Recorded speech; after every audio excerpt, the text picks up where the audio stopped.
Hi friends, డాగ్స్ని లేదా మీ పెట్స్ని యూట్యూబ్లో అమ్మాలంటే మా ఛానల్ వాట్సాప్ నెంబర్కి వీడియో పంపించండి. అలాగే మన ఛానల్ని ఇంకా సబ్స్క్రైబ్ చేయకపోతే వెంటనే సబ్స్క్రైబ్ చేసి పక్కనే ఉన్న బెల్ ఐకాన్ని యాక్టివేట్ చేయండి. Friends, let's start the video. Hi friends, welcome to our channel. ఈరోజు కోసం good quality Labrador adult puppy అనేది అమ్మకానికైతే తీసుకురావటం జరిగింది. మేల్ పప్పీ ఆల్బా ఉంది. ఏది వచ్చేసి 6 months. అంతేకాకుండా చాలా యాక్టివ్గా ఉంటుంది. ఎటువంటి హెల్త్ ప్రాబ్లమ్స్ అనేవి ఏమీ లేవు. ఇక పప్పీ యొక్క ప్రైస్ వచ్చేసి 12K, అనగా 12,000. అంతేకాకుండా వీళ్ళ దగ్గర వచ్చేసి డాబర్మెన్ ఫీమేల్ డాగ్ అనేది అమ్మకానికి అయితే ఉంది.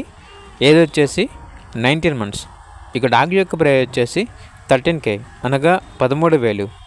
ఇక లొకేషన్ వచ్చేసి విజయనగరం డిస్టిక్, ఎస్కోట మండలం అని అయితే చెప్పడం అయితే జరిగింది. ఇక డాగ్స్ కావాలన్న వారు ఈ వీడియో కింద టైటిల్లో ఓనర్ నెంబర్ అనేది డిస్ప్లే చేయడం జరిగింది. ఓనర్కి కాల్ చేయండి. అలాగే ఛానల్ని సబ్స్క్రైబ్ చేయకపోతే సబ్స్క్రైబ్ చేయండి. Thank you. By by.